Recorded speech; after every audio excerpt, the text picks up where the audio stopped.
reunião. Convido, então, para as suas palavras, o doutor Antônio Fernando Pinheiro Pereira. Com vocês. Muito obrigado. Muito obrigado. É um prazer estar aqui hoje com vocês todos. Queria cumprimentar o doutor Ordini, o nosso querido presidente, cumprimentar o nosso queridíssimo vice-presidente, doutor Pella, né? O nosso amigo Alessandro Azzoni, né? Tem o João Scortese, né? E todos os demais presentes na mesa, né? Em especial, representando a mesa toda, queria cumprimentar também o Carlos Kendi, né? Que é sempre um grande companheiro, né? Assim como a dona Valéria, né? Que é sempre o contato nosso quando fazemos as apresentações, em nome da qual faço cumprimento de todos os demais assistentes da Associação Comercial. Os virtuais também estão presentes, queria também cumprimentá-los a todos. A razão da organização humana está na economia. É importante nós entendermos que há sempre uma razão econômica. Quando falamos em razão econômica, nós temos que estabelecer isso a partir do próprio termo criado por Xenofonte na Grécia Antiga, que foi a junção de oikos, casa, ambiente, com nomos, normas. Normas da casa, normas do ambiente. O que Xenofonte queria entender naquela época? Que o homem vivia dos recursos que o cercavam. Né? E, em razão da sua escassez, ele precisava normatizar o uso desses recursos. Daí vem o termo economia. Economia, portanto, tem o eco no início, que é a ecologia, né? Estuda-se, portanto, o meio ambiente, ou seja, economia e ecologia nunca foram separadas. Nunca. Elas estão na raiz do termo. E o direito, que cuida das normas. Né? E o direito vem do latim directum, aquilo que é reto, objetivo, orientado. Né? Directum, direito. Né? Então, é muito importante nós entendermos que economia, né, é a razão da organização humana, né, da organização da autoridade do Estado sobre o mercado. Porque o mercado, ele não é imoral nem moral, ele é amoral. Ele escorre como água no meio dos dedos. Aquilo que não está regulado, né, o mercado trata de organizar. Agora, em função da moral, em função da ética, em função da organização do Estado, é a economia, que aí é a função da autoridade visando regular em função da escassez. Né? Ou seja, os recursos ambientais, à medida que se tornam escassos, né, ganham valor. E agora falamos, né, da questão da razão econômica sobre algo, né, que, na verdade, nós produzimos desde sempre e é que é a razão da nossa vida, né, que é o gás carbônico. Né? E os gases que fazem o efeito estufa, que se, por um lado, nós vemos algo de ruim nele, por outro lado, sem o efeito estufa, nós não existiríamos. Né? Mas nós temos muitos problemas que precisam ser resolvidos com o comércio. E eu vou dizer por quê. Primeiro, que nós temos uma crise de confiança e de transparência muito grande. Né? É geral, ela é institucionalizada. Né? E, obviamente, isso acaba se refletindo num mercado muito sensível, como é o mercado relacionado à crédito de carbono. O outro caso é a energia. Nós somos um país que é o único no mundo que tem grande parte, se não a maior parte hoje, da sua matriz energética, né, baseada em energia renovável. Né? Se existe uma economia verde em funcionamento do mundo, é a brasileira. E é impressionante como o interesse geopolítico faz com que nós não reconheçamos o valor agregado na economia que nós geramos. Somos absolutamente colonizados com referência ao discurso geopolítico inserido, infelizmente, na matriz econômica do mercado de carbono. Nós não conseguimos, desde quando geramos, tivemos a ideia do MDL, inserir nossos ativos ambientais, porque a Europa não nos deixa. O eurocentrismo estabelece que nós temos tantas leis de restrição ambiental que elas, por si só, já tornam obrigatório o uso dos ativos ambientais que nós gerimos, de tal maneira que nós não podemos duas vezes, uma vez que somos obrigados a manter esses recursos, também obter crédito em relação a eles. É um absurdo. E é algo que, politicamente, infelizmente, durante todo este século, não conseguimos resolver, porque ficamos submetidos, com exceção talvez do período Temer, a governos que ou não entendiam absolutamente nada da questão, ou, se entendiam, entendiam errado. Então, é impressionante como nós não temos um sistema de gestão para transformar esses ativos em algo eficaz. Então, é grave o que a gente observa hoje ocorrer, né? E isso faz muito mal para o nosso comércio. Nessa análise do tempo, né, é muito importante nós observarmos o seguinte, né? Nós temos vários pontos de questionamento, né, mas precisamos ver que o mercado de crédito voluntário, né, tem o problema da crise de transparência, principalmente porque nós, no Brasil, temos problemas relacionados ao estabelecimento de competência de conselhos executivos e mecanismos de desenvolvimento limpo. Olha só, em sua grande maioria, os trabalhos encontrados na literatura sobre modelos e análise dos impactos globais do crédito de carbono estabelecem um trade-off entre crescimento econômico e sustentabilidade. Então, há vários autores, né, que avaliam os reflexos negativos na produção e na competitividade da indústria, o que nos leva a verificar que há redução do PIB em vários casos de introdução dos meios de produção no mercado de crédito de carbono. O que nós estamos dizendo com isso? É um mercado importante? É, mas ele está hoje geopoliticamente direcionado nos interesses europeus. E nós precisamos inverter essa ordem para fazer do mercado algo competitivo para nós. Para nós. Vou dar um exemplo histórico. Existe um sistema que nós chamamos de REDD+, né, que é voltado à manutenção da floresta em pé, em níveis sustentáveis, né, evitando que naquele local se processe um tipo de exploração predatória em relação à área protegida. O REDD+, foi muito utilizado no Brasil, somente na região amazônica. O Equador, na época dirigido por um presidente socialista, falou, opa, né, impressionante como a esquerda, né, na hora já, opa, vamos lá. Bom, fez um REDD+ enorme com a Europa, fantástico, em cima da floresta tropical equatoriana. Mas aí ele percebeu que embaixo daquilo tinha petróleo. E aí, 3 anos depois, né, ele fez o REDD-. Falou, não vou deixar que a soberania do meu país, né, econômica, fique reduzida, né, em troca de um valor estabelecido pelos europeus no projeto de REDD+, né, que vai acabar causando uma perda monstruosa da nossa economia. Eu não sei, mas nós estamos, parece que, vendo algo similar no Brasil hoje, não é isso, doutor Pella? Agora, por que redução do PIB? Porque é óbvio que há um interesse claríssimo, claríssimo, de reduzir os valores dos mecanismos de geração de insumos renováveis em nosso território brasileiro, para que eles sejam melhor aproveitados, inclusive quanto aos créditos de carbono, nos destinatários desses insumos, geralmente alocados aonde? Na Europa.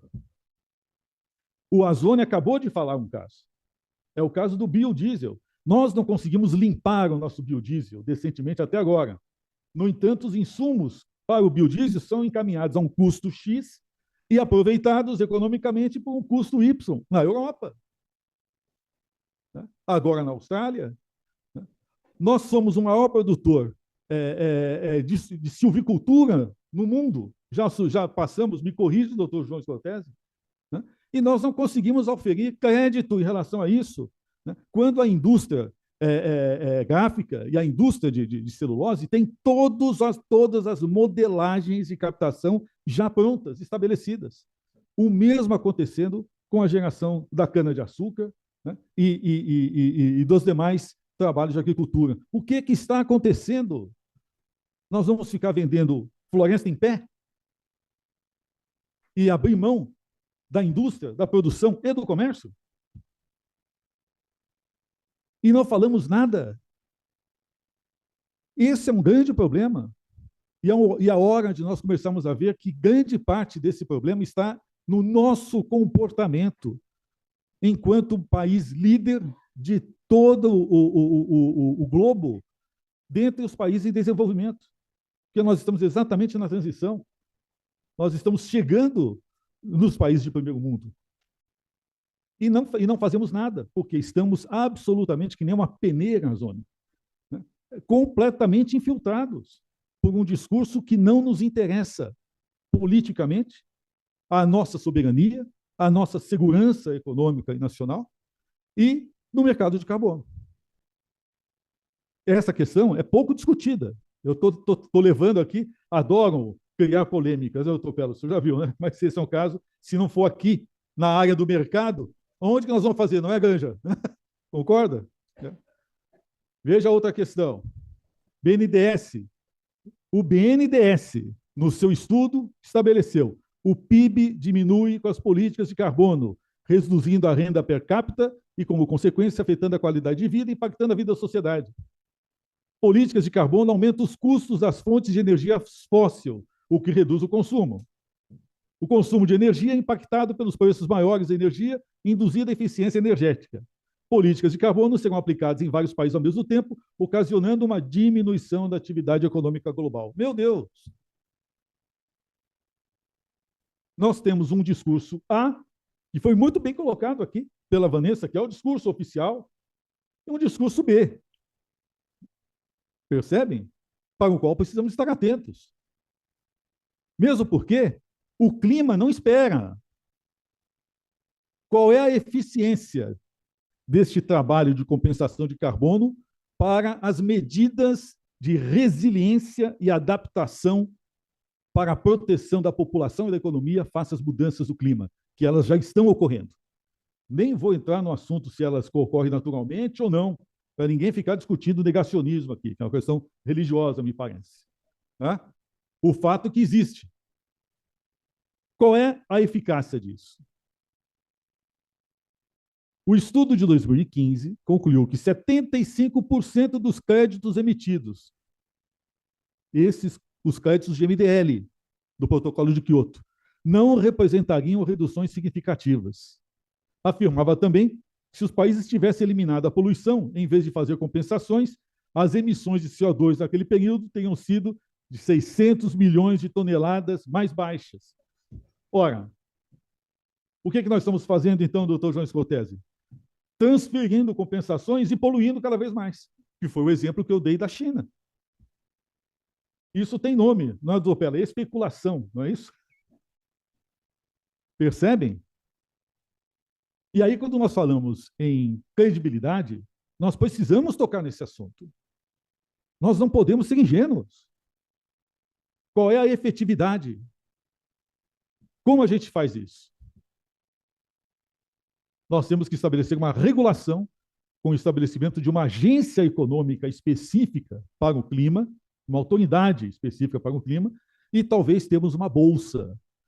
Nós precisamos de um agente que seja o detentor, tenha a custódia dos títulos. A custódia. Precisamos criar uma outra B3. E vou dizer por quê. A CVM, há alguns anos atrás, e isso está no meu estudo, a gente fez um estudo para a BNF, Bovespa, FINEP e Banco Mundial, em 2014, sobre o mercado de carbono no Brasil. E chegamos à conclusão de que a gente precisava fazer um mercado de carbono no Brasil. Não sermos clientes do mercado de carbono internacional. A gente precisava atrair o mercado para cá. Talvez seja uma das razões pelas quais o estudo foi feito e depois engavetado. Ao mesmo tempo, naquele período, o que aconteceu?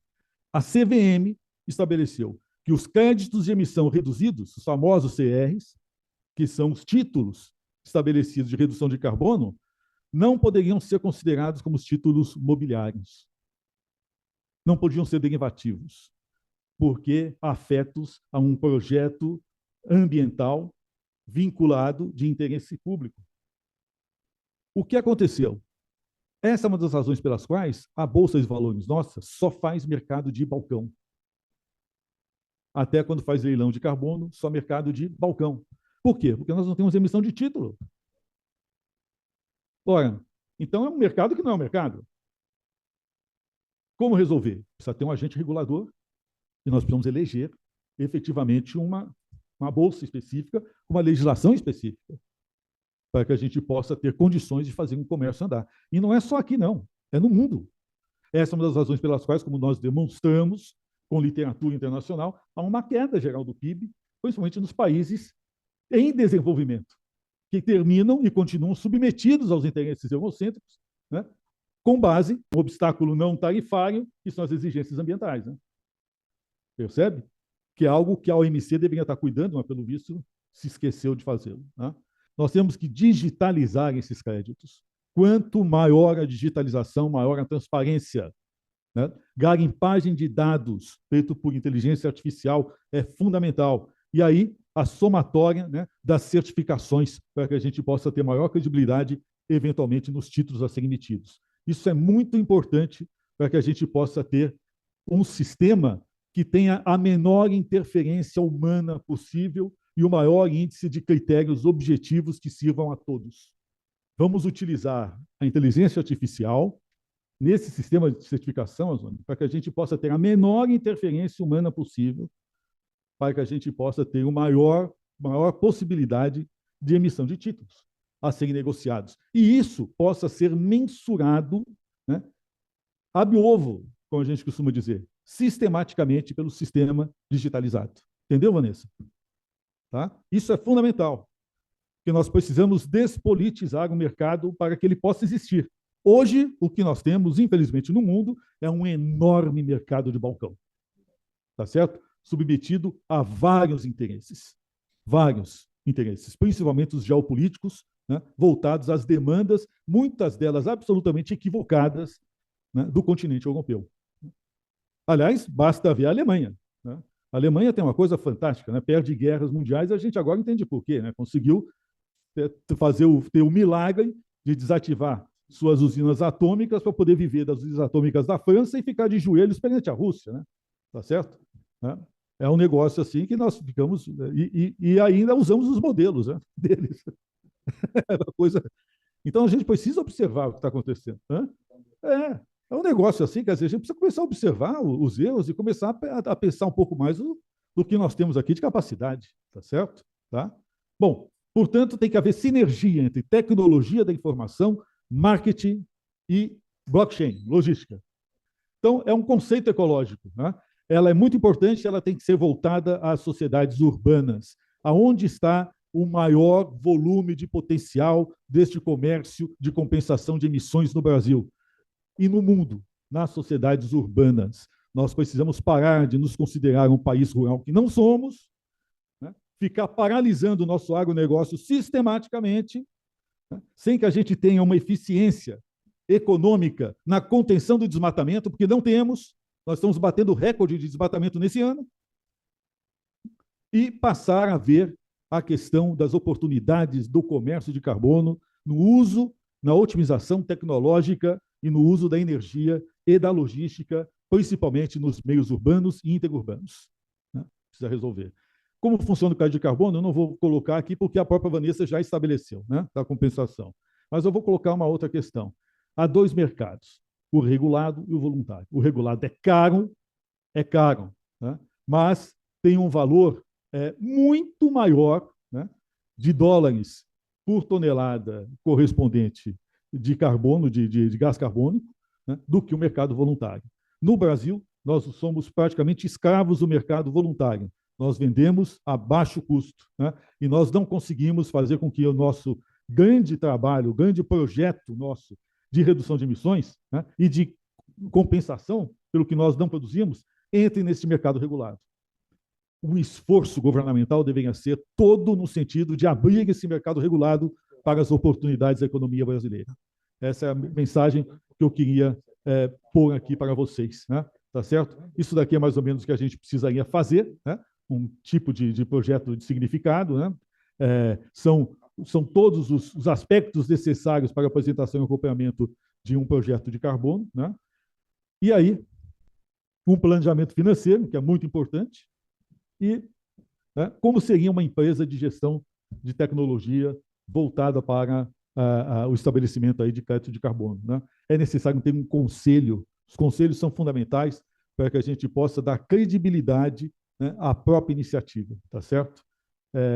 Seriam áreas que a gente poderia estar aqui discutindo, né, eventualmente, na associação comercial, que eu acho muito importante para que a gente possa criar algo que, pelo visto, não está sendo objeto de um trabalho mais sério dentro do próprio governo federal, em que pese nós estávamos observando hoje o BNDES muito preocupado com isso e desenvolvendo trabalhos a esse respeito, tá certo? Ok? Payback de investimento é fundamental, né? E, obviamente, é o que eu queria deixar aqui para o debate aí dos senhores. Muito obrigado. As palavras agora, que o século XIX ainda não terminou. Porque eu estou sentindo que o imperialismo europeu, que era tão constante no século XIX, ainda continua constante entre nós.